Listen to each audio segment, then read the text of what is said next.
Iblisnya masuk ke dalam tubuh makhluk yang dikutuk oleh Elohim, lalu pada hari ketiga keluar dari kubur, lalu mengatakan, akulah Yesus, kepadaku telah diberi kuasa, pergilah ke seluruh bangsa, jadikanlah seluruh bangsa menjadi pengikut.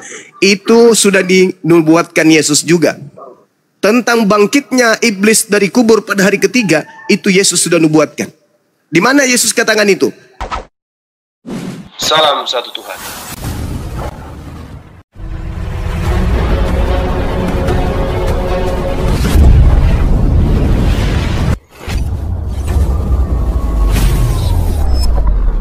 Pengantar ini singkat, para sahabat. Dukung semua ya sahabat-sahabat kita, channel Densa News Muslim. Di like, di subscribe, di share sebanyak mungkin. Untuk supaya mencegah sahabat-sahabat kita di luar sana tidak terpengaruh terhadap pemurtadan. Semoga Allah memberikan selalu sikap istiqamah. Salam satu Tuhan, Allahu Akbar. Maria yang hanya rasul dengan Kristus yang adalah utusan sibilisisis untuk keluar dari perut kubur untuk menyesatkan banyak orang. Ini yang harus diwaspadai oleh teman-teman Kristen kalau masih bisa. Saya kira begitu, silakan. Iya. Mengenai Mesias dan Kristus palsu itu, Bang Suma tadi kan coba ambil dari Matius 24 ya. Iya. Itu berbicara tentang akhir zaman nanti, bahwa Kristus palsu, Mesias palsu akan bermunculan. Sebenarnya yang dimaksudkan di situ pada saat murid-murid Yesus bertanya tentang kedatangan Tuhan Yesus, tanda-tanda itu misalnya, sebagaimana kedatangan anak manusia untuk yang kedua kalinya itu. Tuhan Yesus memberikan contoh akan orang yang datang mengaku sebagai Mesias dan lain sebagainya. Itu berbicara tentang akhir zaman nantinya. Kemudian kami tetap percaya dan meyakini bahwa Yesus yang disalibkan dan bangkit dari antara orang mati itu adalah Yesus sebagai penebus kami. Iya, karena sesungguhnya kedatangan Tuhan Yesus di tengah-tengah dunia ini adalah untuk menjadi penebus. Dia harus mati di kayu salib menebus dosa manusia. Dia harus mati dan kedatangan Tuhan Yesus di dunia ini adalah dengan misi bahwa dia harus menjadi penebus, mati di kayu salib, dan menyampaikan kabar kebenaran kepada di dalam dunia orang mati itu. Kemudian dia bangkit dari antara orang mati, itu menandakan bahwa dia mengalahkan maut. Kebangkitan Tuhan Yesus dari antara orang mati itu membuktikan bahwa dia telah mengalahkan maut. Kenapa kita orang Kristen walaupun tidak ada dalam garis keturunan Yahudi atau bapa leluhur Abraham, tetapi kami masih menjadi bagian dari Kristus karena orang Kristen adalah pengikut Kristus. Jadi kami tetap bangga bahwa kami adalah bagian dari Kristus. Jadi entah Bang Suma tidak mau terima kami adalah bagian dari Kristus, tetapi Kristus sendiri memberikan satu amanat agung bahwa ketika kami dibaptis di dalam nama Bapa, Anak, dan Roh Kudus, kami adalah bagian dari warga kerajaan Allah. Begitu. Oke, baik. Jadi kita menghargai itu pandangan, itu pendapat saudara-saudara kami Kristen. Saya sendiri secara pribadi tidak menyangkal itu. Kristen ini memang pengikut Kristus. Tapi permasalahannya muncul kemudian, Kristus yang mana? Kristus yang mana yang diikuti oleh Kristen? Nah, kalau Anda melihat terkait dengan pernyataan saudara itu berbicara mengenai akhir zaman. Betul, itu berbicara akhir zaman. Iya. Kapan Yesus yang asli ini yang datang, maka itulah akhir zamannya. Kalau bukan Yesus yang asli datang, meskipun orang itu ngaku bertemu Yesus, ngaku Kristus, tidak akan kiamat kalau bukan yang asli yang datang. Sayangnya, ketika Yesus ditanya oleh muridnya di Bukit Zaitun, "Guru, apa tanda kedatanganmu?" Jelas di situ. Apa tanda kedatanganmu? Tanda kedatanganku, bla bla bla bla bla. Jadi kalau ada orang yang mengaku bertemu aku, melihat aku, tetapi bukan akhir zaman, jangan kamu percaya. Karena tanda kedatanganku adalah tanda akhir zaman. Nah, di dalam Matius 24, Yesus berkata, jadi apabila ada orang berkata kepada kamu, kamu di situ adalah murid Yesus. Berarti ada dua hal yang dibicarakan oleh Yesus terhadap muridnya, yaitu penyesat yang bergelar Kristus dan akhir zaman. Apa bukti Kristus asli atau Kristus palsu yang datang? Kalau Kristus yang asli datang, maka akhir zaman, kiamat. Tapi kalau Kristus yang palsu datang, bisa bermujizat, bisa. Bisa melakukan hal dahsyat, bisa. Bisa mengobati, bisa. Bisa melakukan sesuatu yang luar biasa, bisa. Tetapi tanda-tanda akhir zaman tidak menyertainya. Berarti itu adalah palsu. Tolong dipahami pelan-pelan. Yesus yang asli datang, maka itulah tanda akhir zaman. Kalau Yesus yang palsu datang, mau sehebat apapun mujizat yang dilakukan, tidak akan kiamat. Karena yang itu bukan asli, itu palsu. Makanya Yesus mengatakan apa di Matius 24 itu? Jadi apabila pada waktu jika ada orang berkata kepada kamu itu siapa? Murid Yesus. Berarti abad pertama ada yang menggenapi mengaku bertemu dengan Kristus di padang gurun, di dalam bilik. Lalu datang memamerkan, menjualkan produk gagal itu kepada murid Yesus. Aku bertemu dengan gurumu di padang gurun doh. Di padang gurun ketika saya ke Damsyik, saya bertemu dengan gurumu loh.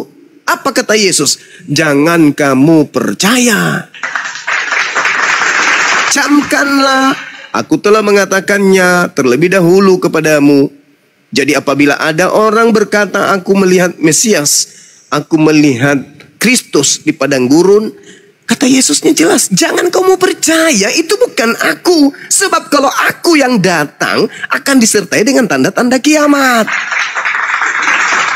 Nah ini banyak saudara-saudara saya Kristen yang akan mengatakan, oh itu bukan Kristus yang datang secara nyata, Bang. Itu hanya melupakan pernyataan Yesus aja berupa cahaya, berupa suara. Bullshit. Makanya perbanyak belajar Bible. Paulus mengatakan di dalam 1 Korintus 9 nomor 1, bukankah aku ini adalah rasul? Bukankah aku ini adalah orang bebas? Bukankah aku telah melihat Yesus? Bukankah aku telah melihat Yesus? Bukankah aku telah melihat Yesus? Nubuatannya, apabila ada orang berkata, lihat, ada Mesias di sana, ada Mesias di sini, jangan kamu percaya. Sebab Mesias palsu dan nabi-nabi palsu akan muncul dan mereka akan mengadakan tanda-tanda dahsyat. Sekiranya mungkin menyesatkan orang pilihan. Camkanlah, aku telah mengatakannya terlebih dahulu kepada kamu. Jadi apabila ada orang berkata, lihat, Kristus ada di padang gurun, jangan kamu pergi ke situ. Atau lihat, Kristus ada dalam bilik, jangan kamu percaya. Paulus mengatakan, bukankah aku telah melihat Kristus? Maka jangan percaya. Orang-orang yang bertemu Paulus dan tidak percaya kepada Paulus mati dalam keadaan Yudaism. Tapi orang-orang yang bertemu dengan Paulus percaya kepada Paulus, maka mereka akan menjadi Kristen. Kisah Para Rasul 11:26. 1 tahun Paulus bersama dengan mereka di Antioquia, Turki. Di sanalah mula-mula mereka disebut Kristen. Jadi yang percaya kepada Paulus disebut Kristen. Sedangkan yang percaya kepada Yesus disebut Yudaism. Dua pribadi menjadi tokoh dari dua komunitas Yudaism dan Kristen. Kristen ini dilahirkan dari pengajaran Paulus yang sudah dinubuatkan oleh Yesus. Waspadalah kepada penyesat yang datang kepadamu dengan memakai namaku dan berkata, akulah Kristus.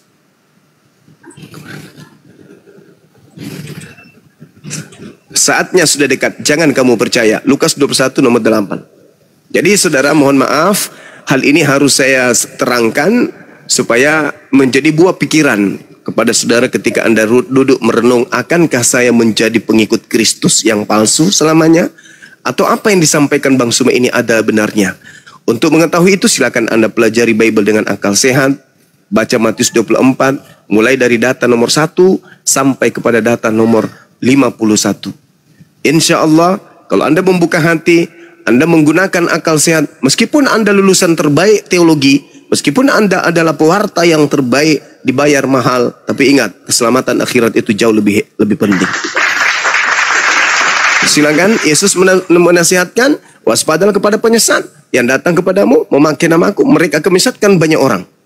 Siapa yang mengaku pernah bertemu dengan Kristus kepada murid Yesus? Satu-satunya kandidat yang kita tahu hari ini adalah Paulus. Siapa pengikutnya? Kristen. Silakan. Iya, kematian Yesus dari tadi ini kan bahwa ketika bangkit dari antara orang mati, bahwa itu ada bukanlah Yesus tapi Yesus yang lain. Untuk itu saya tegaskan dalam kesempatan ini bahwa Yesus sudah menyampaikan sebelum dia mati bahwa anak manusia akan diserahkan, akan disiksa, dan dia mati dan akan bangkit pada hari yang ketiga, dan itu Tuhan Yesus telah sampaikan kepada murid-muridnya. Jadi yang tadi dijelaskan oleh Bang Suma, kalau memang yang disampaikan oleh Bang Suma ini saya tidak terima, karena Tuhan Yesus sudah menyampaikan kepada murid-muridnya bahwa dia akan diserahkan dan disiksa dan akan mati dan bangkit pada hari yang ketiga. Jadi kalau untuk kedatangan Tuhan Yesus, dan Tuhan berkata pada Matius 24 itu tentang tanda-tanda akhir zaman itu, sebenarnya sebelum bermunculan nabi-nabi palsu dan Mesias palsu, itu sebenarnya terjadi dulu deru perang, kabar-kabar tentang perang, terjadi pembunuhan, kelaparan di mana-mana. Itu adalah tanda-tanda sampai pada munculnya Mesias palsu atau Kristus palsu. Tapi dalam konteks ini tidak, sebenarnya menurut saya tidak ada hubungannya dengan apa kebangkitan Tuhan Yesus kemudian dijudge bahwa dia itu adalah seorang antikris atau Mesias palsu. Jadi mungkin seperti itu yang saya pahami, Bang Suma. Baik, saudara, baik. Saya tetap mengatakan saya menghargai. Di awal saya mengatakan saudara, Kristen ini memang menggabungkan antara Yesus anak Maria dengan Yesus anak yang keluar, ya, anak bumi yang keluar dari kuburan menjadi satu pribadi. Padahal itu ada dua pribadi. Ketika Anda berbicara bangkit pada hari ketiga, Yesus menubuatkan, bukan menubuatkan dirinya. Yesus menubuatkan kemudian angkatan jahat. Tidak pernah dia mengatakan aku akan bangkit. Dia mengatakan dia akan bangkit. Dia akan disiksa. Anak manusia akan mengalami penderitaan. Anak manusia akan disesat. Anak manusia akan diserahkan kepada imam-imam untuk dihakimi. Dia tidak berbicara aku. Contoh, ketika dia mengatakan begini.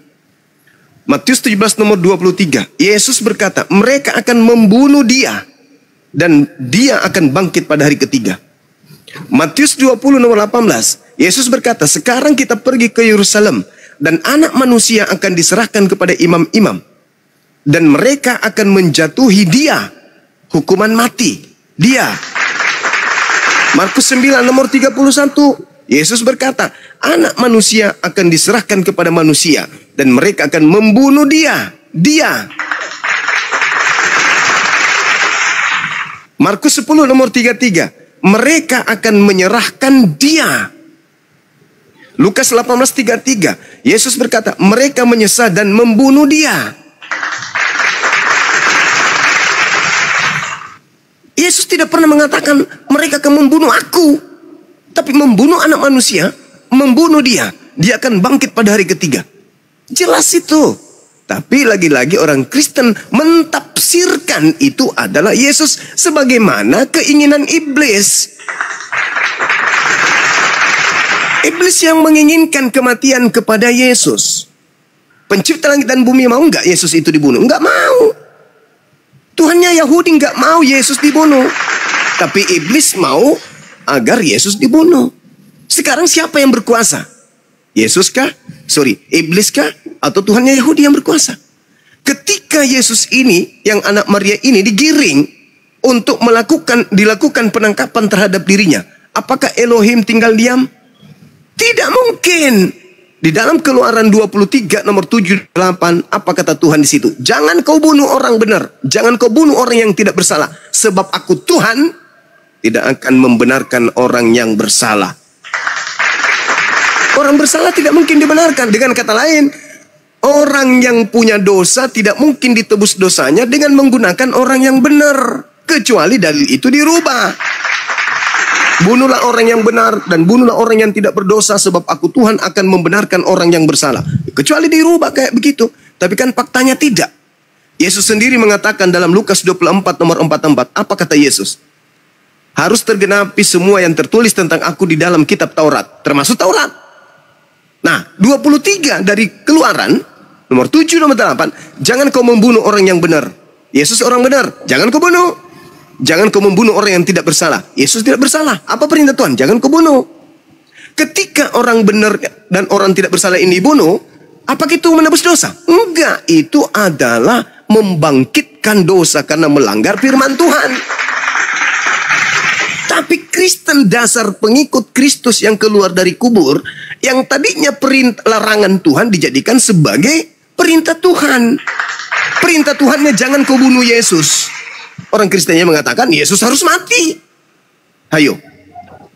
Tuhan yang mengatakan di dalam Amsal 6 nomor 16, 6 kekejian di dalam diri Tuhan, bahkan 7 hal yang dibenci oleh Tuhan, yaitu orang yang menumpahkan darah orang yang tidak bersalah. Yesus bersalah enggak?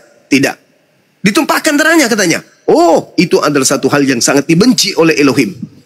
Tapi hal yang dibenci oleh Tuhannya Yahudi kok justru dijadikan sebagai jalan keselamatan oleh Kristen. Kenapa? Itulah kenapa Yesus melarang jangan kamu percaya kepada Kristus yang datang mengaku seperti aku. Dia akan menyesatkan banyak orang. Sebab Kristus palsu akan datang melakukan banyak mukjizat sekiranya mungkin menyesatkan banyak orang. Saudara, kalau Anda mengatakan di situ ada deru perang dan bla bla bla dan seterusnya, pahami. Sebelum Yesus Kristus ini dilantik menjadi Tuhan oleh otoritas gereja Katolik, terlebih dahulu Yerusalem, tanah Yudea, tanah Galilea itu diporak-porandakan oleh siapa? Vatikan Romawi, Imperium Romawi. Hancur Yerusalem itu dibuatnya. Orang-orang yang membaca kitab Torah itu dibunuh, dihabiskan. Baca kitab BKB 2, BKB 1. Anda baca di situ bagaimana kemudian otoritas Roma membunuh semua orang-orang yang membaca Taurat. Nah, setelah itu terjadi, barulah aksi daripada pengakuan Paulus bertemu Kristus ini dijadikan sebagai firman entah Tuhan yang mana. Lahirlah 13 buku dijadikan sebagai panduan kekristenan. Lahirlah agama Kristen pertama kali sah di atas muka bumi ini dengan gelar Katolik Vatikan. Itu Kristen yang pertama, Kristen tertua, yang dihasilkan setelah terjadinya deru perang. Sehingga penyesat yang datang itu adalah menggenapi tentang kaitannya angkatan jahat. Sekira begitu, Bung. Lembutkan hati saudara, jangan gengsi terhadap ijazah.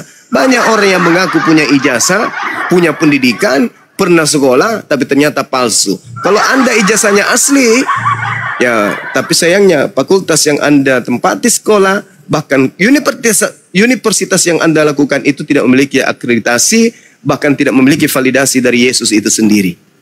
Lebih baik Anda mundur, Anda pelajari Bible dengan tenang, karena sebagai tokoh, Anda sebagai orang yang terpelajar, sebagai pewarta, lah yang memiliki kewajiban menyelamatkan Kristen-Kristen yang lain. Silakan. Iya, begini Bang Suma. Saya kembali mengenai Yesus ini yang disalib. Karena memang kalau saya cuma mau tanya, apakah Bang Suma percaya bahwa Yesus itu disalib atau tidak? Dijawab dulu. Pertanyaan yang sangat baik. Yang disalib itu adalah orang yang dikutuk oleh Elohim. Dalilnya di mana? Galatia 3 nomor 13, rangkaiannya, runutannya, benang merahnya ada di Ulangan 21 nomor 22 23. Yang disalib harus memenuhi syarat, dua syaratnya.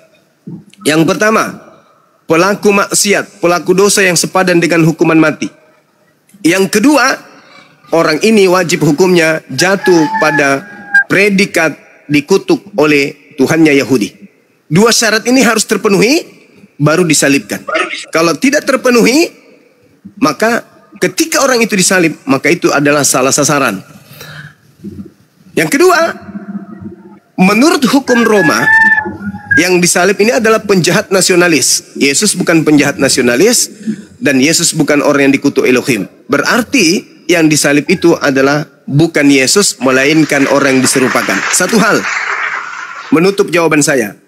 Anda baca Markus 16 nomor 12. Pengarang Markus, penulis wartawan Markus, kitab Markus, mengatakan Yesus menampakkan diri dalam rupa yang lain. Pertanyaan saya, dari mana pewarta Markus tahu kalau yang muncul itu adalah Yesus asli, padahal dia sudah dalam bentuk rupa yang lain? Apakah ada Yesus pernah mengatakan, "Hei, Markus, saya Yesus loh, tapi sekarang saya sudah pakai skinkernya Bang Suma, maka rupaku sudah berubah"? Ada enggak?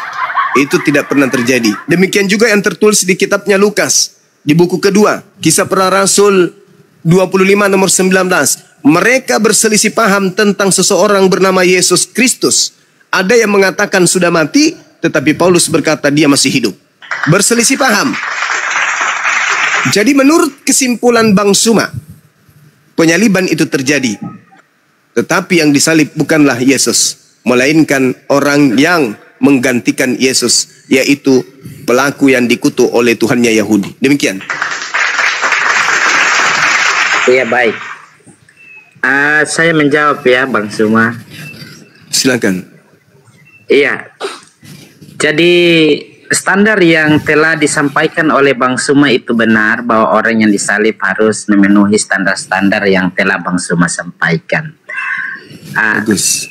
Tapi yang perlu kita ketahui bersama bahwa ketika desakan untuk Yesus disalib, Pilatus ini kan kalau kita lihat sebenarnya dia ada di posisi yang netral. Dan dia sangat sadar betul bahwa Yesus itu tidak pantas untuk disalib karena dia diketahui tidak bersalah. Sudah disidang berulang-ulang kali, tetapi menurut Pilatus bahwa Yesus tidak bersalah.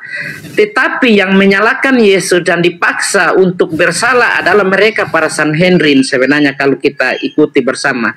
Jadi sekalipun Pilatus membela Yesus yang tidak bersalah itu menurut hasil penyelidikan dari Pilatus, tetapi ini desakan dari para Sanhedrin, entah karena pertimbangan apa dan pada akhirnya Pilatus memutuskan untuk menghukum mati Tuhan Yesus, tetapi dia tidak bertanggung jawab atas penyaliban itu.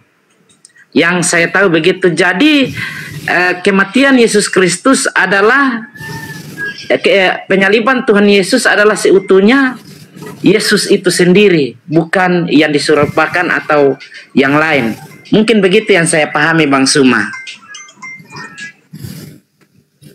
Oke, baik. Saya paham itu, Bung. Terkait dengan tragedi ini, Anda boleh baca kesimpulan tanggapan daripada Pilatus di Matius 27 nomor 18. Oke, siap, Ya, Pak. Gubernur Pilatus paham betul bahwa mereka menyerahkan Yesus untuk disalibkan karena dengki. Catat kata dengki ini. Jadi tidak ada kemudian alasan yang dibenarkan berdasarkan keinginan Tuhan. Ingat di Matius 16 ketika kemudian Petrus dikatakan apa? Enyahlah iblis, engkau adalah batu sandungan bagiku. Engkau hanya memikirkan apa yang dipikirkan oleh manusia. Engkau tidak memikirkan apa yang dipikirkan oleh Tuhan. Orang boleh seluruh dunia berkongkok-kongkoh, boleh berkongkok-kongkoh, berupaya menangkap Yesus karena dengki, karena iri, karena cemburu, karena hasad, ya, karena pongahnya, penyakit hati, iri hati, dengki dan seterusnya. Boleh bersepakat. Boleh mendatangkan kemudian tentara terhebat di dunia untuk menangkap Yesus. Boleh mereka membawa tombak yang dipersiapkan untuk menombak Yesus. Boleh mereka mempersiapkan ludah yang tidak pernah sikat gigi selama 10 tahun baru meludah Yesus. Boleh juga kemudian mempersiapkan telapak tangan sebesar telapak tangannya bom untuk nampar mukanya Yesus. Boleh. Tetapi apakah pencipta langit dan bumi akan tinggal diam? Itu permasalahannya. Iya.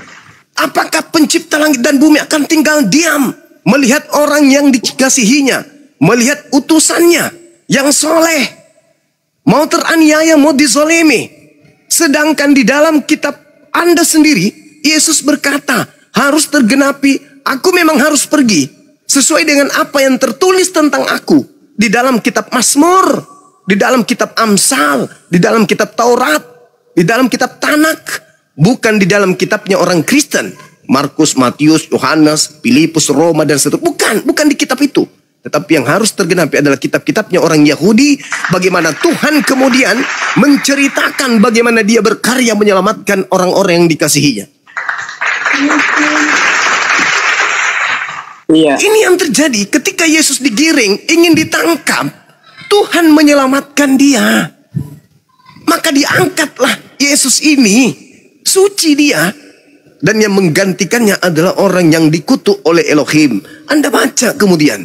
Anda baca dalam Amsal 21 nomor 18. Aku Tuhan akan menggantikan orang yang jujur dengan menggantikannya pengkhianat sebagai ganti orang yang jujur. Dan orang fasik pemakan suap sebagai ganti orang yang benar. Maka ketika kemudian orang Yahudi, orang Roma berkongkok-kongkok ingin membunuh Yesus hanya karena dengki, maka Elohim tidak membiarkan itu. Elohim tidak membiarkan. Yesus ini adalah orang yang soleh. Apa kata Yesus di dalam Yohanes 14 nomor 31? Apa kata beliau? Dunia ini harus tahu. Artinya apa? Orang Indonesia harus tahu bahwa aku senantiasa mengasihi Bapa, sebab aku senantiasa melakukan apa yang diperintahkan Bapa kepadaku. Anda baca di dalam Yohanes 5 nomor 29. Apa kata Yesus? Bapa yang mengutus aku tidak membiarkan aku seorang diri. Dia senantiasa menyertai aku. Sebab aku selalu berkenan melakukan apa yang diperintahkan kepadaku. Jadi bagaimana mungkin Yesus, orang yang dikasihi, orang yang intim, orang yang diciptakan oleh Bapa dari tangannya sendiri tanpa melalui seorang laki-laki, rela kemudian dijadikan sebagai tumbal oleh keangkara murkaan Yahudi pada masa itu dengan eksekutor orang Roma penjajah? Gak mungkin. Itu lawak-lawak. Makanya Yesus mengatakan dalam Yohanes 8 nomor 37. Coba Anda baca. Orang-orang yang ingin membunuh Yesus itu dikata Yesus sebagai apa? Anak-anak setan. Mereka yang berupaya membunuh Yesus adalah anak-anak setan. Kata siapa? Kata Yesus. Mengapa engkau ingin membunuh aku? Sebab kamu tidak memperoleh firmanku di dalam dirimu. Aku orang yang datang kemudian mengajarkan, menyampaikan firman Tuhan. Hal ini tidak dilakukan oleh Abraham. Tapi mengapa engkau berusaha untuk membunuh aku? Nomor 4-4-nya. Iblislah yang menjadi bapakmu dan kamu mau melakukan keinginan bapakmu. Sederhana, terakhir. Apa tujuan iblis merasuki Yudas? Tujuannya apa? Ya untuk menyalibkan Yesus. Itu tujuan iblis merasuki Yudas. Apa tujuannya imam-imam kepala mahkamah agama melakukan kesaksian-kesaksian palsu dan tipu muslihat? Ya untuk membunuh Yesus. Arti penyaliban yang terjadi pada masa itu adalah kedengkian yang diasaskan oleh propaganda iblis. Bukan menyelamatkan manusia dari dosa, bukan. Tetapi justru mengurung manusia ke dalam dosa. Sekali lagi, penyaliban yang terjadi, entah itu terhadap Yesus yang asli, entah itu terhadap penggantinya sang pengkhianat. Penyaliban itu untuk mengunci manusia-manusia di dalam dosa. Kalau Anda ingin keluar dari kunci tersebut, silakan. Mumpung masih ada kesempatan. Karena Petrus berkata, coba Anda baca, buka Bible sekarang, Kisah Para Rasul 2, Petrus berkhotbah, di data nomor 29, nomor 30, 31, 32, 33, 34, 35 sampai nomor 40, Petrus berkhotbah dengan sangat jelas di sana. Apa kata Petrus? Bukankah Daud itu adalah kakek kita dan kuburannya masih ada di tengah-tengah kita? Beliau kakek kita ini telah bernubuat tentang bangkitnya seorang Mesias yang tidak mengalami kematian, yang jasadnya tidak ditinggalkan dalam kubur, tetapi di data nomor 33 yang dikatakan, dia akan diangkat oleh tangan kanan Elohim ke langit. Jadi, kata Petrus, Yesus yang kau salibkan itu, maksudnya Kristus yang kau salibkan itu, maksudnya yang palsu yang telah kau salibkan itu, telah dijadikan menjadi Kristus untuk kalian. Telah dijadikan menjadi Tuhan untuk kalian. Inilah yang dikatakan oleh Al-Quran sebagaimana pembuka tadi yang saya katakan kepada saudara-saudara yang ada di sini. Al-Quran mengatakan, karena mereka ingkar terhadap rasul-rasulku, maka apa kata Allah? Inna ja'alna syayatin awliya'a lilladzina la yu'minun. Aku menjadikan iblis sebagai pemimpin, sebagai tuan, sebagai sayyid, sebagai rab, sebagai Tuhan bagi orang-orang yang tidak beriman. Maka ketika orang-orang yang menyalibkan Yesus ini tersadarkan, mereka bertanya kepada Petrus, Petrus, apa yang harus kami lakukan? Apa kata Petrus kepada mereka? Nomor 40-nya. Bertobatlah dan tinggalkanlah angkatan jahat ini.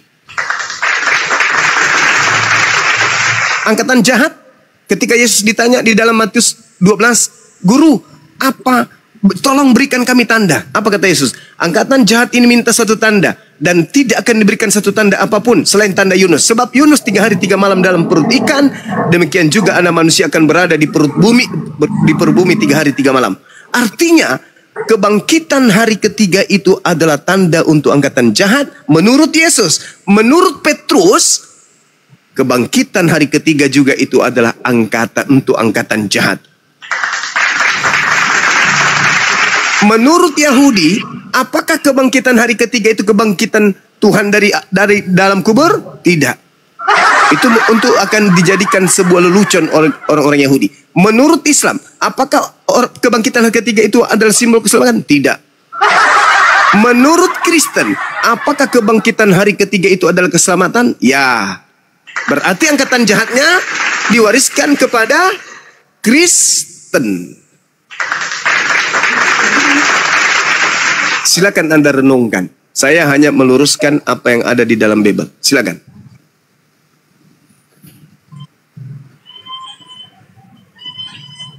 Iya.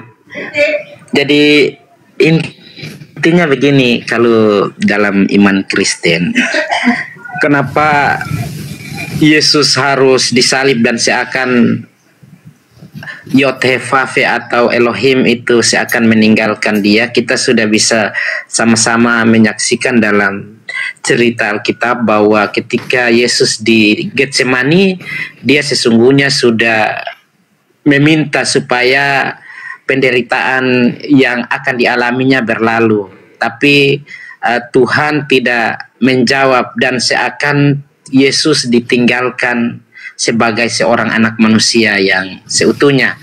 Dari situ saya berkesimpulan bahwa ketika Yesus di atas kayu salib, dia tentunya menggantikan, sekalipun dia tidak berdosa atau tidak bersalah, tetapi dia tetap harus tergantung di kayu salib demi untuk umat manusia. Seharusnya yang tergantung itu adalah manusia pendosa, tetapi dia memilih untuk digantung sekalipun dia tidak berdosa. Yang itu yang saya pahami, Bang Suma. Jadi Yesus yang tergantung di kayu salib adalah Yesus yang dilahirkan oleh Maria dalam rupa manusia dan tergantung pun dalam rupa manusia, sekalipun dia adalah firman yang hidup. Mungkin sebatas itu yang mau saya sampaikan terkait dengan Yesus yang tersalib dan mati kemudian bangkit dari antara orang mati. Oke, baik. Saya dari sesi pertama kita pertemuan ini, saya ingin tahu dari saudara sebagai pewarta, apa yang Anda pahami pada saat Yesusnya kemudian berkata di dalam kitab saudara sendiri di Yohanes 12 nomor 31. Apa yang Anda pahami di sana ketika Yesus berkata bahwasanya sekarang saatnya penghakiman atas dunia ini dan juga penguasa dunia ini akan diusir, yaitu iblis, dan akan dilemparkan keluar. Keluar dari mana? Kalau saya pahami saudara, keluar dari kubur. Karena ini nubuatan. Sekarang berlangsung penghakiman atas dunia ini, sekarang juga penguasa dunia akan dilemparkan keluar. Penguasa dunia ini jelas adalah iblis. Iblis ini dilemparkan dari mana? Bukankah kasus pelemparan iblis sudah terjadi zaman Adam? Ketika iblis dilemparkan dari Gan Eden, iblis dilemparkan keluar. Nah sekarang terjadi lagi pelemparan. Pelemparan kemana? Iblis ini dilemparkan dari mana? Kalau saya memahami, iblisnya dilemparkan keluar dari kubur. Karena Yesus mengatakan dalam Yohanes 6 nomor 70. Nomor 70. Bukankah aku yang memilih engkau yang 12 dan satu di antaramu adalah iblis. Iblis yang dimaksud di sini adalah Yudas. Kalau yang disalib ini ternyata orang yang dikutuk oleh Elohim dan syaratnya yang tadi kita sepakat 2, maka yang memenuhi syarat itu adalah Yudas. Berarti tanggalkan dulu Yesus karena tidak memenuhi syarat. Kita pakai Yudas. Apakah Yudas ini memenuhi syarat untuk disalib? Memenuhi syarat. Yang pertama dia pengkhianat. Yang kedua dia memenuhi syarat. Di dalam Ulangan 27 nomor 25, terkutuklah orang yang makan suap untuk ya. Bang, saya jawab dulu yang tadi yang dibuang keluar ya. Oke. Oke, siap. Iya, silakan. Oh, silakan. Iya. Yang dimaksudkan dibuang keluar karena pada saat manusia berdosa di Taman Eden, ini dari pemahaman saya, dari sisi pemahaman kekristenan saya ya, bahwa ketika manusia berdosa, mereka itu sepenuhnya dalam manusia itu dalam kuasa dosa. Dalam kuasa dosa berarti mereka ada di dalam genggaman setan atau iblis, tapi disertai oleh Tuhan juga. Yang dimaksudkan oleh dibuang itu berarti iblis itu dibuang dari kekuasaannya kepada manusia pada saat itu. Jadi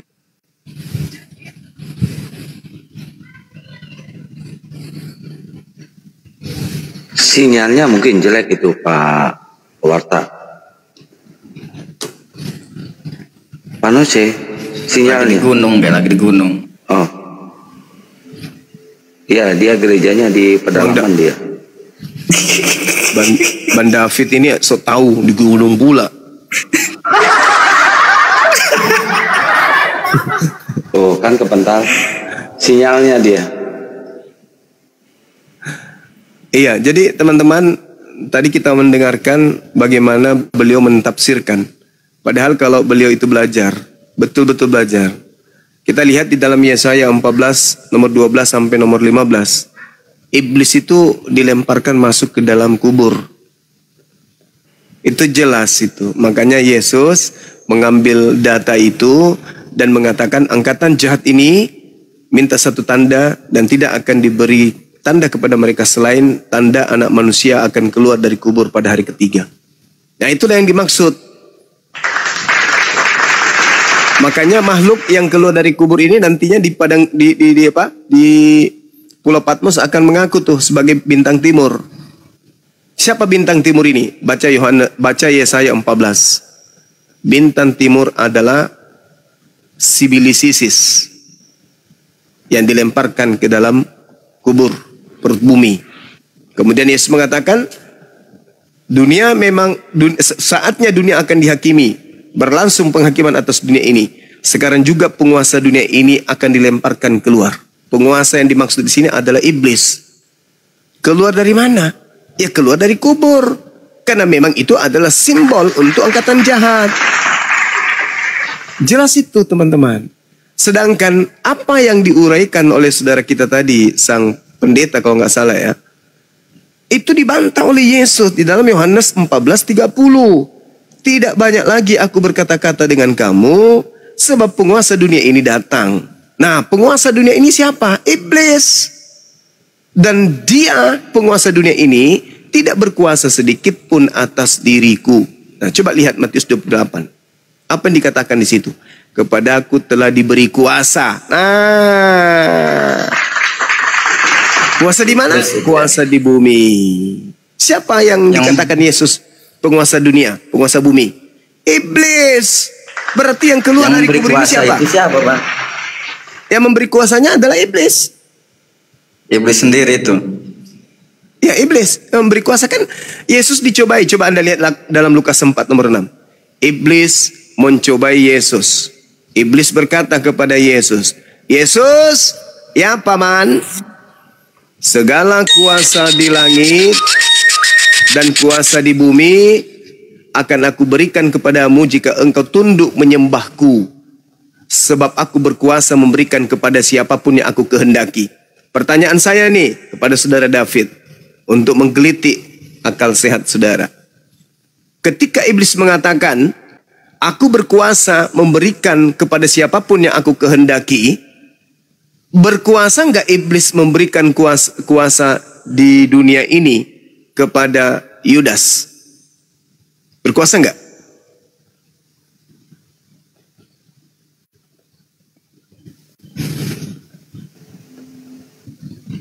Bang David.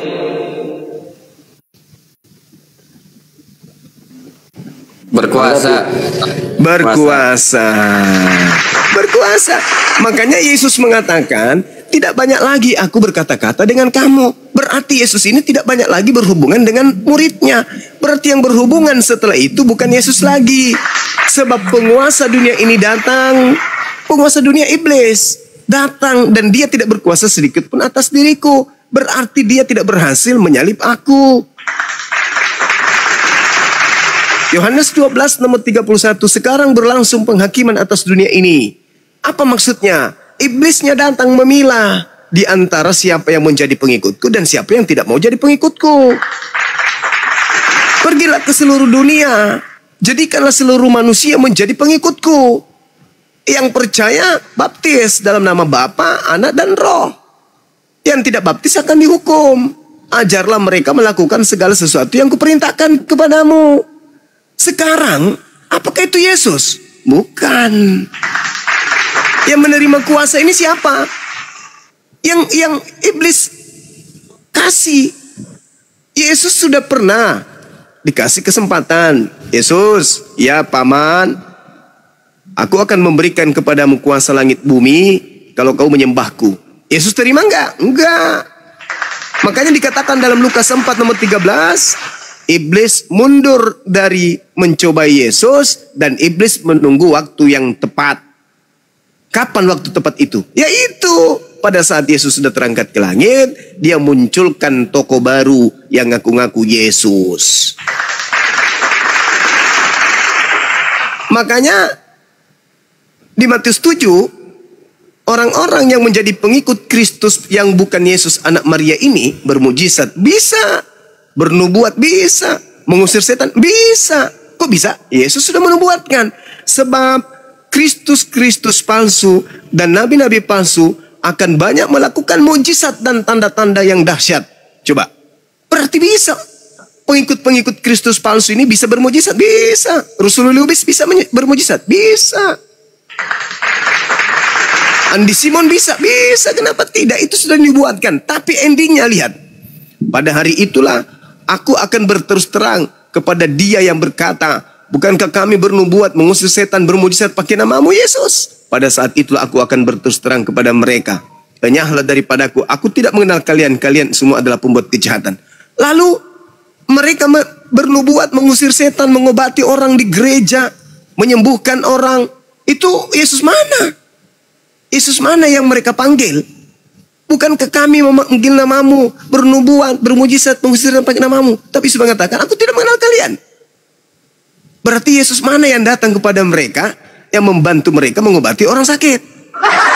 Yesus palsu, yang adalah penguasa alam roh. Yang Yesus katakan tadi, di dalam Yohanes 12:31, yang dilemparkan keluar, dan dia akan menyesatkan banyak orang. Itu saudara. Renungkan Berarti, itu baik-baik. Berarti nubuat Yesus itu benar gitu. Benar dong. Benar nubuatan itu. Kenapa itu bisa benar? Karena kitab saudara itu dituliskan dari hasil penelitian. Anda ngerti nggak karya ilmiah? Ngerti kan? Karya ilmiah itu ada unsur kebenaran di dalamnya. Kenapa? Ada unsur kebenaran. Karena itu berbicara tentang pengetahuan. Nah, sedangkan penulis Bible menuliskan berdasarkan hasil upaya mereka mengumpulkan berita-berita, peristiwa-peristiwa, kejadian-kejadian, cerita-cerita yang ada di tengah-tengah masyarakat pada zaman itu. Berarti ada unsur kebenarannya. Seibarat skripsi ada unsur kebenarannya. Yang penting bukan pembimbingnya yang kemudian palsu. Mengaku-ngaku pembimbing, tapi ternyata nggak pernah menjadi dosen pembimbing. Hanya asisten dosen tok. Tapi ngaku-ngaku sebagai pembimbing. Itu palsu namanya. Begitu saudara. Tapi kalau dikatakan bahwasanya murid Yesus mendapatkan pengajaran, oh jelas. Karena memang Yesus memiliki murid-murid. Tapi sayangnya muridnya mengenal gurunya hanya sebagai dosen bagi Bani Israel. Bukan sebagai pencipta dosen. Ini yang saudara-saudara Kristen harus pahami dengan baik. Jadi tujuan kami umat Islam ini, apa endingnya? Ya, membersihkan Yesus dari tuduhan-tuduhan, sangkaan-sangkaan negatif tentang dirinya. Kurang apa lagi Islam baiknya ini? Ketika Kristen mengatakan Yesus ditampar, Islam mengatakan tidak. Tapi ketika Islam yang mengatakan Yesus tidak dibagikan kainnya, tidak ditelanjangin, Kristen marah. Oh enggak, Yesus kami itu ditelanjangin. Ketika umat Islam mengatakan Yesus tidak diludahin, enggak, Yesus itulah yang diludahin. Ketika umat Islam mengatakan Yesus itu tidak dibunuh, oh tidak, Yesus itu yang dibunuh. Sekarang pertanyaannya, kok tipikal karakter sifat-sifat iblis mirip dengan kalian? Kok bisa gitu, Bang? Memang begitu. Berat, Ya kan? berat. Memang berat. Jadi kalau ijazah palsu dipakai untuk menjadi pengikut atau lulusan sekolah Yesus, Yesus itu yang guru. Nah, itu bahaya itu. Selamat siang Berat semuanya. Selamat siang host Bang Zuma. Iya. Ya, salam. Ya, Bang Piro dari Kristen ya. Iya Kristen Bang. Anda jangan sambil ngecas Pak, ada noise buffering. Oke siap. Dicabut casannya. Iya. Baik, silakan kalau mau bertanya atau diskusi. Aku cuman mau bertanya sama Bang Zuma, bisa Bang Zuma ya? Izin Bang. Boleh. Bang, kalau masuk Islam gitu Bang, bisa ndak syahadatnya misalnya begini, aku percaya sama Allah Subhanahu wa taala, sama percaya rasulnya, tapi bukan Muhammad, tapi Isa Al-Masih. Itu rangkaian daripada iman. Oh. Itu rangkaian dari iman. Karena umat Islam itu salah satu rukun imannya harus percaya kepada Isa Al-Masih sebagai nabi yang diutus oleh pencipta langit dan bumi kepada kaum Bani Israel. Nah, sekarang kita mau kemana? Kalau iman kita hanya kepada Nabi Isa alaihissalam, sedangkan Nabi Isa hanya untuk Bani Israel, dan kita bukan Bani Israel. Inni Rasulullahi ilaikum. Nabi Isa berkata dalam Al-Quran kepada Bani Israel, ya Bani Israel, ini sesungguhnya aku ini Rasul utusan Tuhan ilaikum kepada kalian. Nah, kita bukan Bani Israel. Makanya ketika Nabi Isa datang, dia katakan, aku datang memberitakan kabar gembira tentang datangnya seorang nabi rasul penutup bernama Ahmad. Begitu juga yang diterangkan di dalam kitab saudara, bahwa Yesus mengatakan, Yohanes 14 nomor 16, aku akan minta kepada Bapa agar Bapa ngutus seorang penolong lain. Penolong lain selain daripada Yesus yang akan datang. Nah, dialah yang akan mengajarkan segala sesuatunya tentang kebenaran, tentang hukum-hukum dan pengisapan dunia akan dosa. Maka Nabi Muhammad diutus rahmatan lil alamin, untuk sebagai kasih sayang kepada alam semesta. Litubayyina linnas, untuk seluruh umat manusia. Itu jelas itu. Nabi Musa hanya untuk kaumnya, Nabi Isa untuk kaumnya. Nabi Musa, Moses untuk kaumnya, Yesus untuk kaumnya. Nabi Muhammad litubayyina linnas, untuk seluruh umat manusia. Jadi kalau kita bersyahadat, boleh saja. Aku bersaksi tiada Tuhan selain Allah, dan bersaksi Isa alaihi salam adalah Rasul Allah. Boleh, boleh. Tetapi hanya persaksian. Kita tidak bisa mengikuti prosesi keagamaannya, keyakinannya, syariatnya, hukum-hukumnya. Kenapa? Karena kita bukan Bani Israel. Maka solusi terakhir, ada utusan dari langit yang diutus untuk seluruh umat manusia, yaitu baginda Rasulullah Muhammad sallallahu alaihi wasallam. Maka ketika orang-orang Kristen masuk ke dalam barisan pengikut Nabi Muhammad, maka dengan otomatis dia menjadi pengikut Yesus Kristus, otomatis menjadi pengikut Nabi Musa, otomatis menjadi pengikut Nabi Harun, Abraham, Isa, Yakub dan seluruh nabi-nabi. Itu kenapa di Islam wajib hukumnya beriman kepada nabi-nabi tersebut. Di Islam wajib beriman kepada kitab-kitab tersebut. Sambil beriman kepada kitab-kitab tersebut, umat Islam mempraktekkan pola keislaman, yaitu syahadatain, bersaksi tiada Tuhan selain Allah, dan bersaksi bahwa Nabi Muhammad diutus untuk mengajarkan manusia menghargai nabi-nabi yang datang sebelum dirinya. Makanya di Al-Quran itu tidak ada nabi tercela. Semuanya dimuliakan nabi itu. Berbeda di Kristen. Seluruh nabi-nabi Yahudi itu ada cerita-cerita negatifnya. Daud, Lut, Harun, semua dicerita-cerita jelek. Termasuk Kristus Yesus, hancur dibuatnya. Kenapa? Karena sejatinya mereka hanya penumpang gelap. Mereka hanya numpang tenar menggunakan nama-nama orang-orang Yahudi, kitabnya Yahudi. Karena kalau tidak, mereka akan dikenal sama seperti Trinitas, Trimurti, Triteis, atau Mitrateis, dan seterusnya. Bang Juma, makanya supaya mereka, ya silakan. Ya, oke Bang Juma izin ya. Sebenarnya begini Bang Juma ya. Bang Juma tahu nggak kenapa alasan saya nggak mau menerima Nabi Muhammad itu sebagai nabi? Iya, silakan. Masalahnya begini Bang Juma ya. Aku kan udah banyak kali dengar kan teman-teman ketika diskusi juga berbicara tentang riwayatnya Nabi yang menceritakan tentang inilah nabinya seperti ini, seperti ini, seperti ini. Jadi aku kayaknya gimana ya? Rasa gimana ya dalam hati saya, nggak bisa terima aja sih dengan apa yang diriwayatkan di dalam hadis-hadis berbicara tentang Nabi Muhammad itu loh. Contohnya ya yang seperti itulah yang sering kali dikatain orang-orang Kristen kan, seperti Nabi katanya kawin sama gitu-gituan. Itu sih. Makanya oke. Kalau ya gimana? Baik. Saya jawab. Boleh saja Anda berpikir seperti itu, boleh. Saya pun akan berpikir sama seperti saudara. Bedanya Anda melihat kuman di seberang laut. Gajah di pelupuk mata Anda nggak lihat. Itu bedanya. Sekarang kalau Anda ingin menakar Nabi Muhammad dari detik, menit, jam, hari, minggu, bulan, tahun sampai beliau meninggalkan dunia ini, diurai hidupnya dari detik ke menit, menit ke jam, jam ke hari, hari ke minggu, minggu ke bulan, ke tahun, ke abad dan seterusnya. Diurai semua apa yang dilakukan. Bahkan kalau perlu desahan napasnya pun diurai, disampaikan kepada seluruh orang banyak. Silsilanya jelas, rumah tangganya diurai, hubungannya dengan orang tuanya diurai, tetangganya, masyarakatnya, pemerintahannya, kerajaannya, kitab sucinya, ucapannya, persetujuannya, kesepakatannya, semua diurai.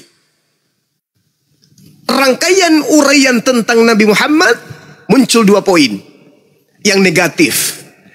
tuduhan orientalis barat, sorry. Yang kedua, tuduhan orang-orang yang tidak berilmu. Dua hal ini tidak akan pernah menjatuhkan kemuliaan beliau sebagai nabi suci. Itu hanya tuduhan yang didasarkan dari kebencian, dari ketidaktahuan. Sedangkan kalau Anda ingin menakar beliau dengan manusia lain, maka harus Anda jujur mengakui. Anda harus mendudukkan dulu, siapa Paulus ini? Bagaimana hari pertama hidupnya? Hari kedua, hari ketiga, hari keempat, hari kelima. Tahun pertama, tahun kedua, usia ketiga tahun, usia kelima tahun, usia pada saat dia dewasa, usia pada saat dia remaja. Ngapain aja dia? Siapa nama bapaknya? Siapa nama ibunya? Bagaimana dia ketika dia kemudian mengaku sebagai ahli kitab? Apa yang dilakukan? Pada saat tahun sekian dia ngapain? Tahun sekian dia ngapain? Ada diceritakan sebuah buku? Saya sebagai muslim rindu. Saya sebagai muslim rindu. Dan saya siap membuang dana besar kalau ada yang mencetak buku tentang riwayat hidup Paulus lengkap. Atau jangan Paulus, terlalu berat. Yesus.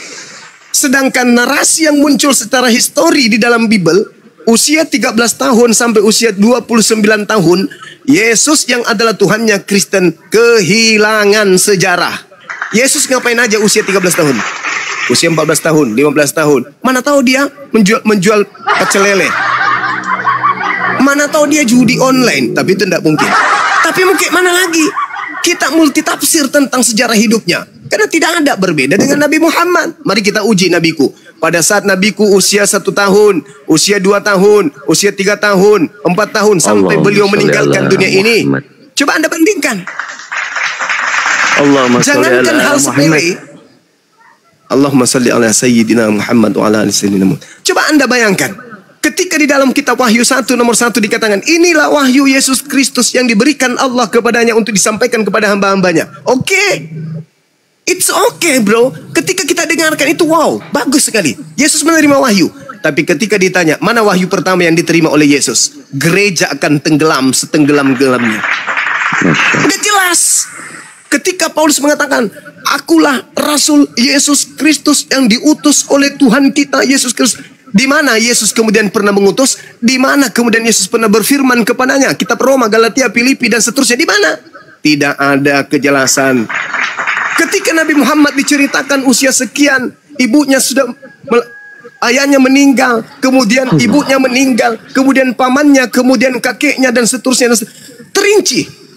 Lalu muncul pembenci-pembenci seakan melihat kuman di seberang lautan. Sedangkan kalau saya bertanya dengan pertanyaan sepele, seorang utusan Tuhan akan dipilih dari manusia yang terbaik, dari silsilah terbaik, dari manusia terbaik, dari sejak Nabi Adam alaihissalam sampai kepada ibu yang menyusuinya, sampai kepada darah yang mengalir dalam tubuhnya, sampai kepada daging yang keluar dari rahim ibunya, harus bersih, harus murni. Kenapa? Dan dalam kitabnya Yahudi pun diterangkan dalam Mazmur 58 nomor 3 dan seterusnya. Tuhan menetapkan orang benar dari sejak dalam kandungan. Tuhan menetapkan penyesat dari sejak kandungan.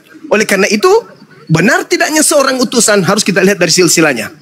Boleh nggak kita ceritakan di sini sedikit? Nama bapaknya Paulus itu siapa? Allahu Akbar. Ada yang tahu? Tidak ada yang tahu. Tetapi mata kalian tertutup, kepala kalian tertutup, telinga kalian tertutup, hati kalian tertutup. Menelan mentah-mentah 13 buku yang dikarang Paulus Anda telan. Menjadikan Anda menjadi penyembah Kristus tanpa Anda tahu siapa Kristus ini. Sedangkan baginda Rasulullah Muhammad sallallahu alaihi wasallam, apa yang disembunyikan dari hidupnya? Dituduh menikahi seorang anak bernama Siti Aisyah. Larangan apa? Hukuman apa yang dilanggar? Agama tidak, negara tidak, adat juga tidak. Dan itu terjadi di tradisi Arab di 1400 tahun silam. Tiba-tiba kita muncul orang yang suka nonton film bokep, orang yang suka bermaksiat, suka perkosa diri sendiri, tidak bisa membedakan haram halal, mencoba untuk menakar kemudian manusia suci selevel Nabi Muhammad. Allahumma shalli. Siapa kita ini? Siapa kita ini? Sedangkan orang Arab sesama dengannya, orang-orang jahiliyah, orang-orang beringas, orang yang tidak pernah tunduk kepada satu hukum apapun selain kepada hukum Nabi Muhammad, tidak pernah menuduh Nabi Muhammad dengan tuduhan keji seperti itu. Dari kitab mana Anda baca? Hanya karena sudah mendarah daging kebencian yang disuntikkan oleh orang-orang orientalis barat. Nabi Muhammad pedofil, Nabi Muhammad tukang perang, Nabi Muhammad tukang kawin. Cuman itu doang. Cuman itu aja. Sedangkan orang yang Anda datangi setiap hari Minggu, yang berdiri sebagai orang suci di hadapan saudara, bersunat pun kagak. Itu hanya karena penolakan, karena kebencian kepada beliau. Orang-orang setiap hari belajar tentang napas beliau, tentang cahaya beliau, bagaimana beliau ini, apa yang dilakukan, kemudian beliau menangis dan meneteskan air mata. Membaca kitab tentang riwayat hidupnya, Sirah Nabawiyah lengkap, mereka terurai air mata. Kenapa? Mereka tahu sumber, mereka mengerti tentang yang sebenarnya, bukan hanya omon-omon, mendengarkan bisikan gosip-gosip murahan di luar tentang beliau, tetapi mengambil kitabnya, membaca kitabnya dengan tekun, menelaah, mencari di mana titik kelemahannya manusia ini. Dan alhasil, tidak ada manusia yang belajar Islam yang menemukan sedikit pun celah pada diri baginda Rasulullah Muhammad sallallahu alaihi wasallam. Yang belajar loh ya. Yang belajar, bukan Bang yang Suma. cuma omon-omon saja. Ya, silakan. Ya, Bang Suma, gini Bang Suma ya. Aku minta petunjuk sama Bang Suma ya. Gimana caranya Bang Suma supaya doktrin yang masuk ke otak aku ini tentang hal-hal yang negatif yang belum tentu juga benar sih tentang Muhammad juga, itu bisa lepas dari saya Bang Suma, supaya aku bisa nerima tentang bagaimana untuk supaya aku bisa masuk Islam, kan gitu. Soalnya kan aku juga kan dari Kristen. Simple. Aku juga kan dari Kristen kan.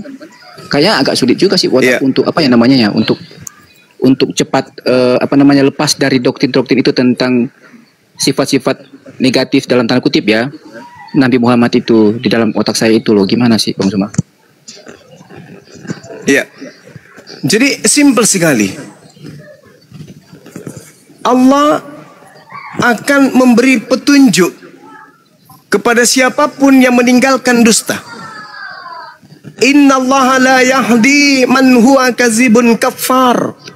Sungguh Allah tidak memberi petunjuk kepada pendusta, kepada orang yang ingkar. Tidak akan memberi petunjuk. Maka yang diberi petunjuk itu adalah mereka yang mendalami Bible terlebih dahulu. Ketika mereka sudah mendalami Bible terlebih dahulu, mendalami dalam arti kata belajar dengan sungguh-sungguh terhadap Bible, maka semua untaian dusta yang ada di dalam dirinya tentang Yesus, tentang Tuhan akan lepas satu persatu. Seibarat benang yang kusut terurai pelan-pelan. Karena Allah tidak akan memberi petunjuk kepada siapapun yang masih ada kebencian di dalam dirinya, yang masih ada dusta di dalam dirinya. Kalau masih mengimani Bible, tanpa kemudian belajar Bible, lalu mencoba untuk mengkaji Al-Quran, maka akan terjadi dua hal.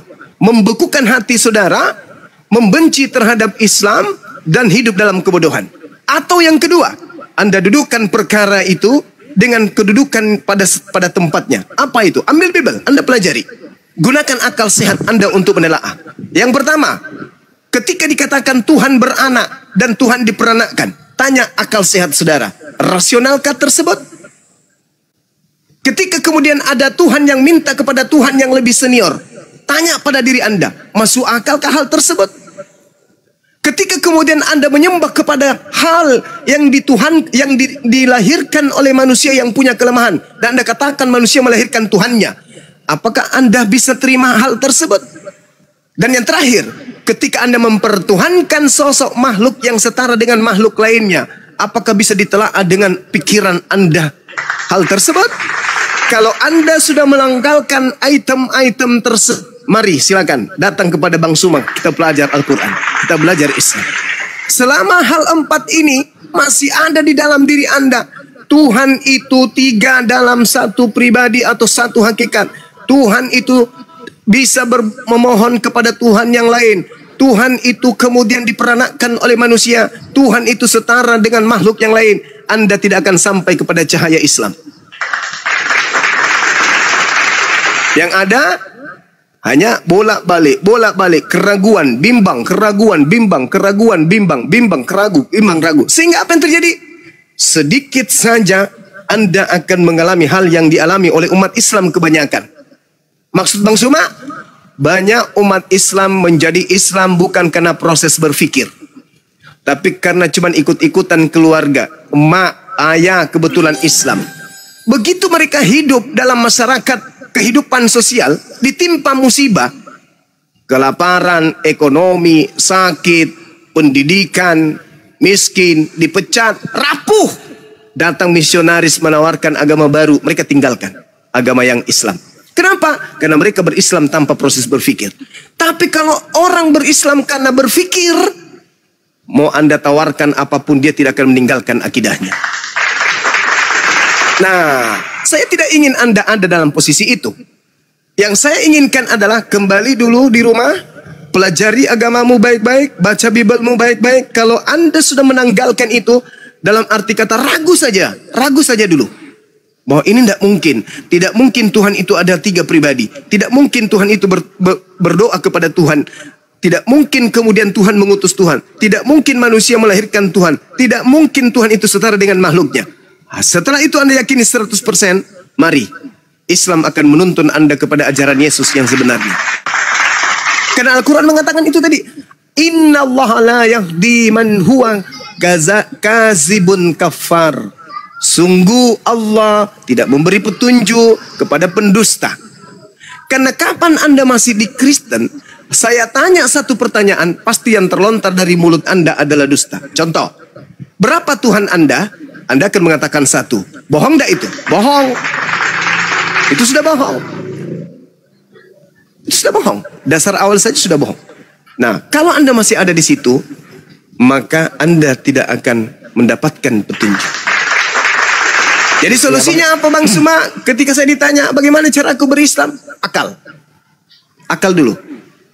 Akal dulu yang Anda pakai. Fungsikan dulu serpihan cahaya Tuhan pencipta langit dan bumi yang dititipkan kepada kita berupa akal. Kalau itu sudah berfungsi, tombolnya sudah Anda pencet on, maka akan terang. Benderang akan datang menyertai Anda. Silakan. Ya, benar Bang Juma. Makanya maksud aku begini Bang Juma. Aku pingin masuk Islam kan begitu. Cuman aku nggak mau kayak omongan Bang Juma tadi kan, masuk Islam itu hanya nggak berakal, nggak berpikir kan begitu. Jadinya nantinya bisa aja juga murtad nantinya kan begitu. Makanya pinginnya aku sih sebenarnya kalau masuk Islam kan kayak sama Bang Suma udah berpikir seperti apa Nabi Muhammad itu, Qurannya seperti apa, Allah SWT-nya seperti apa. Itu maksud aku nggak mau terburu-buru sih, benar sama perkataan Bang Suma. Iya. Jadi gini, Bung. Saya banyak beberapa anak didik mu'alaf, baik dari kalangan intelektual, cendekiawan, yang sekarang ini posisinya ya. Itu prosesnya saya belajar dan dia juga belajar. Itu unik. Salah satunya ketika saya katakan kepada dia, kamu makhluk. Dia katakan, iya aku makhluk. Adakah rasa takut kepada Tuhan, pencipta langit dan bumi? Dia katakan, ada. Nah, kalau kamu takut kepada pencipta langit dan bumi, bagaimana akal Anda menerima ada Tuhan turun ke bumi, ditampar, ditombak, diludahin, dibunuh oleh ciptaannya? Apakah Anda mengakui itu tanpa ada rasa takut, tanpa ada rasa risih, tanpa ada rasa terbebani? Ini Tuhan yang menghancurkan Sodom Gomora, yang menciptakan neraka untuk memblender manusia, turun ke bumi netek sama manusia. Apakah Anda tidak merasa sedikit risih? Enggak ada rasa takut untuk mengucapkan itu? Kata dia, loh, setelah Anda tanya Bang Suma pertanyaan ini, saat ini juga baru muncul ketakutan. Selama ini jangankan ketakutan, saya anggap itu adalah suatu kegagahan. Tuhan kami datang, kami bertepuk tangan karena datang dengan kasih-Nya mati untuk dosa-dosa kami. Itu jadi lelucon, malah sesuatu yang berbalik dari apa yang saudara pertanyakan. Sekarang ketika saudara bertanya, adakah rasa risih, adakah rasa takut terhadap pencipta langit dan bumi yang mampu menghancurkan kemudian apapun yang ada, apakah Anda rasa takutnya? Sedangkan Yesus mengatakan, jangan kau takut kepada dia yang hanya mampu membinasakan manusia, tapi takutlah kepada dia yang mampu membunuh manusia dan melemparkan manusia ke dalam api neraka. Adakah sedikit rasa takutmu kepada hakikat tersebut? Apa kata teman saya sebelum dia syahadat?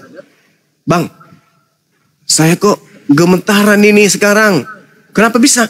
Wah, saya kemarin mengimani Tuhan saya mati loh, dibunuh demi untuk menyelamatkan manusia. Sementara Tuhan itu maha kuat, maha dahsyat, maha perkasa. Lantas saya bacakan surah apa? Saudaraku, saya hanya mengatakan begini. Saudaraku, innama tunziru manittaba'a dzikra wa khasyar rahman bil ghaib fabashshirhu bimaghfirati wa ajrin karim. Sesungguhnya engkau hanya memberi peringatan kepada orang-orang yang mau mengikuti peringatan dan yang takut kepada Tuhan yang Maha Pengasih, walaupun mereka tidak melihatnya, maka berilah mereka kabar gembira dengan ampunan dan pahala yang mulia. Saya hanya butuh waktu 3 hari. Waktu itu saya masih ngajar beliau, saya kebetulan ngajar bela diri. Bukan hari bela diri dia datang. Saya bilang, loh, enggak latihan hari ini, Dek. Enggak, Bang, saya masih mau melanjutkan pertanyaan saya yang kemarin. Sampai pada ujungnya, mertua saya pada saat itu temannya nak, kok sampai jam 3 tadi subuh nggak tidur. Kasihan loh itu. Saya lihat pagi-pagi badannya penuh dengan bekas-bekas nyamuk. Apa solusinya? Karena anak ini mau betul-betul menemukan Islam, saya belikan kelambu di pasar. Kami belajar di dalam kelambu. Kelambu itu dibuat di rumah waktu rumah saya masih dulu. Kami bikin kelambu, di dalam kelambu itulah kami berdua bertanya. Beliau jurusan kedokteran, alhamdulillah sekarang sudah selesai S2. Beliau mengambil spesialis saraf. Bedah saraf. Dari proses berpikir inilah kemudian akhirnya dia menyatakan syahadatain. Karena takut. Harus dilahirkan rasa takut kepada Tuhan. Kalau tidak ada rasa takut, taunya cuma tepuk tangan untuk Tuhan.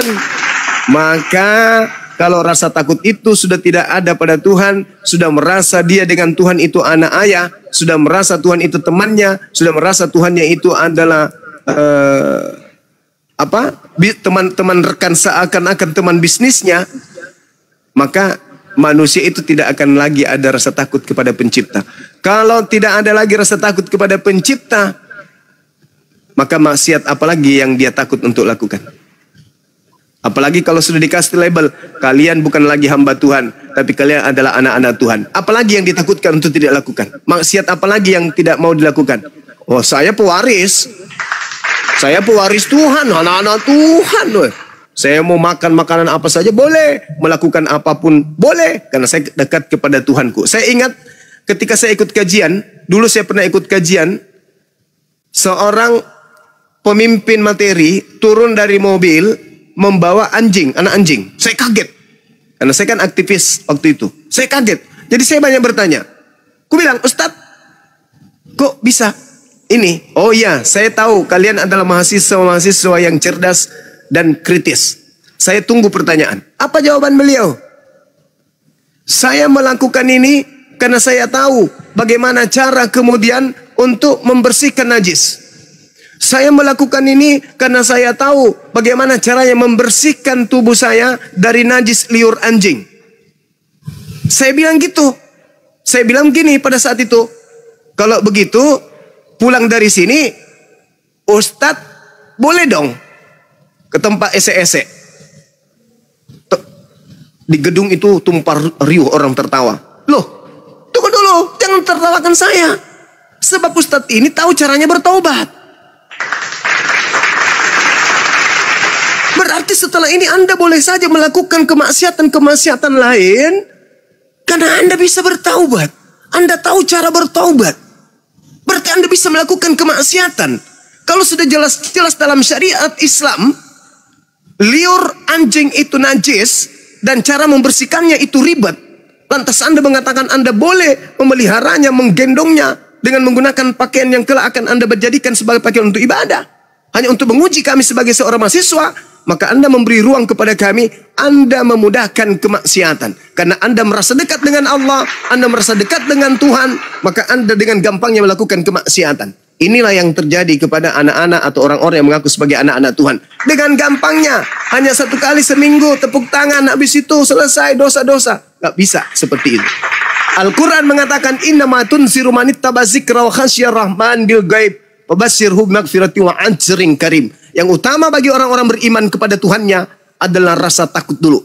Kalau sudah tidak ada rasa takut, maka di depan orang dia seperti orang beriman, di belakang manusia, di belakang orang lain, dia akan melakukan kemaksiatan yang tak terbatas. Kenapa enggak ada rasa takut? Tapi kalau orang beriman, mandi pun dia enggak mau telanjang. Kenapa dia malu kepada Tuhannya? Apalagi bermaksiat. Nah, inilah kesalahan terbesar ketika ada pemahaman di surga Kristus Islam nanti itu ada 70 bidadari, mereka akan pesta seks. Itu Ustadz Longor, Ustadz yang harus disunat 2 kali, kepala nonotnya harus dihilangkan. Ustadz yang begini ajarannya ada Ustadz yang kemudian harus ditutup itu kulupnya, ditarik baru diikat karet, kasih lem Alteco supaya tidak pipis. Menyesatkan orang dengan pemahaman seperti itu. Orang yang beriman kepada Allah tidak akan mungkin berani melakukan kemaksiatan di hadapan Allah, apalagi di surga. Maka kalau diberi bidadari, bukan untuk pesta seks. Pemateri-pemateri yang selalu mengatakan itu harus ditenggelamkan. Pemateri yang tidak benar, mendidik anak Islam dengan tidak baik. Bukan begitu cara menyampaikan narasi. Bidadari itu pelayan. Seorang yang taat dan takut kepada Tuhannya, bagaimana mungkin ingin melakukan sesuatu yang vulgar di hadapan Tuhan? Tapi itu kan satu kenikmatan. Betul, itu satu kenikmatan. Tapi orang yang beriman akan tahu caranya bersikap di hadapan Tuhannya. Bukankah kenikmatan tertinggi di surga itu adalah melihat Allah?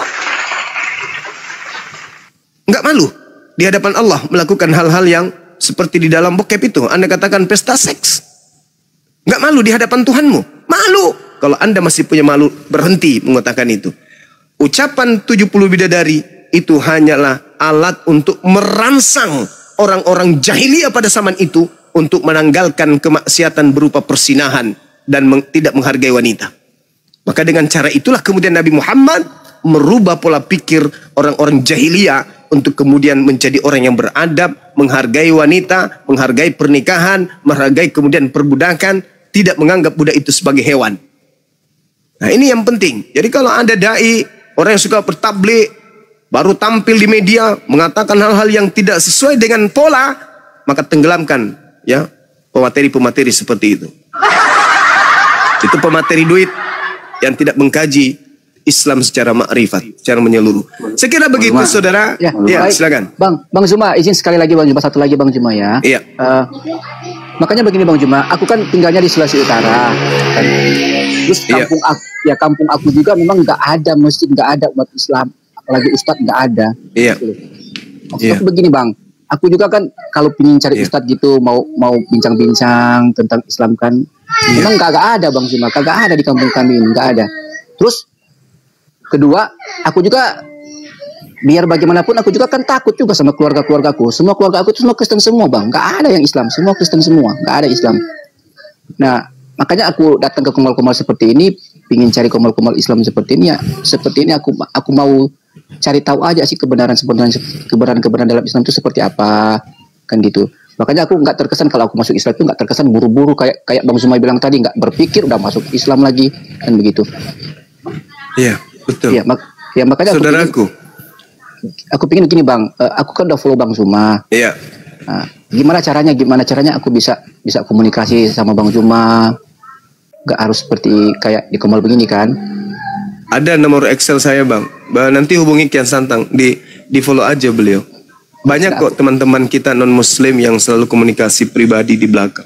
Mereka konsultasi, mereka bahkan ada di antara mereka yang kami jumpa ngopi sampai berapa jam kita ngobrol. Saya dekat dengan kepala Departemen Agama Kabupaten Toraja. Saya akrab banget, akrab sekali. Nah, yang terkait dengan yang saudara katakan barusan, di tempat saudara saya ini tidak ada rumah ibadah, masjid dalam arti kata tidak ada. Baginda Rasulullah Muhammad sallallahu alaihi wasallam, kenapa beliau bertahannud, menyepi, menyendiri, berfikir.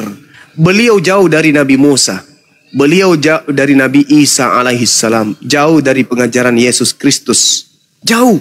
Tidak ada padanya kitab suci, tidak ada utusan datang kepadanya, tidak ada sahabat-sahabat Nabi Musa atau sahabat-sahabat Nabi Isa atau pengikut-pengikut Yesus atau murid-murid Yesus yang datang kepadanya memberikan pencerahan tentang Allah, memberikan pencerahan tentang pencipta, memberikan pencerahan tentang ibadah dan seterusnya. Beliau berfikir dan berfikir apa yang terjadi. Tidak mungkin ini tidak ada yang mengaturnya. Tidak mungkin Tuhan itu enggak ada. Akhirnya Allah yang sudah merencanakan terlebih dahulu mengutus roh kebenaran kepadanya. Itu butuh proses lama. Sedangkan saudara ada di Indonesia. Keluar dari kota saudara, bergejibun ustadz, bergejibun masjid. Jadi banyak kemudian jalan untuk menuju kepada Islam. Ya termasuk saya bersedia untuk berdiskusi dengan saudara. Silakan minta nanti nomor saya pada admin, saudara Ya, Kian Santang. Minta di sana kita komunikasi. Apapun itu. Mau bertanya tentang Quran, mau bertanya tentang Bible, setahu saya akan ajarkan. Saya akan sampaikan. Gitu saudara. Baik, Silakan. Bang Juma. Mungkin ada masukan dari yang lain. Ya saudara Viro, thank you. Ada, saya Assalamualaikum, Gurunda. Waalaikumsalam. Saya Ya, masukkan silakan. dikit Silakan. Gurunda. Ya, Ini silakan. Terus. iya. Asyhadu Piro. Ya, siap. jangan. Biar beliau belajar. Ya, makanya Ya, makanya begini Bang Zuma. Nanti DM ke saya ya Bang Piro ya. Ya, aku udah dikasih petunjuk juga Bang Zuma, nggak boleh buru-buru kan. Harus berpikir dulu, Iya. biar nggak kayak Iya, semacam orang betul. Islam yang tiba-tiba aja karena nggak berpikir murtad lagi kan gitu. Iya, betul. Iya, silakan Bang, silakan. Di Islam itu cile. Jangan menunggu pintar dulu baru mendaftar SD, sekolah dasar. Jangan. Tapi pahami dulu bahwa keselamatan itu penting. Sekolah itu penting. Pendidikan itu penting. Kebenaran itu penting. Kita harus pintar, kita harus cerdas, kita harus jadi orang, kita harus sukses dunia akhirat. Baru dasar pijakan itulah datang ke sekolah daftar. Saya ingin belajar, saya ingin pintar. Nah, setelah masuk menjadi murid di sekolah tersebut, baru belajar ranking 1, ranking 2, ranking 3. Meskipun tidak dapat ranking sekalipun, yang penting sudah terdaftar sebagai siswa di sekolah tersebut. Yang penting mau belajar. Karena orang yang belajar itu ketika di dalam kelas dia tidak mendapatkan ranking 1, ranking 2, bukan karena dia bodoh, bukan. Tetapi karena temannya lebih pintar daripada dirinya. Dia pintar, tapi temannya lebih pintar, maka dia tidak mendapat ranking. Bukan berarti dia bodoh. Itu yang terjadi. Nah, sehingga saudara silakan kalau Anda mau belajar Islam, kami bukan cuma saya, adik-adik saya di sini, anak-anak saya insya Allah siap membantu. Yang penting mau belajar dengan serius kan gitu Iya Bang, ya. baik, Bang. Bang Zuma. Masya Allah. Baik. Ya. Lalu ya Bang ya. Ya, amin.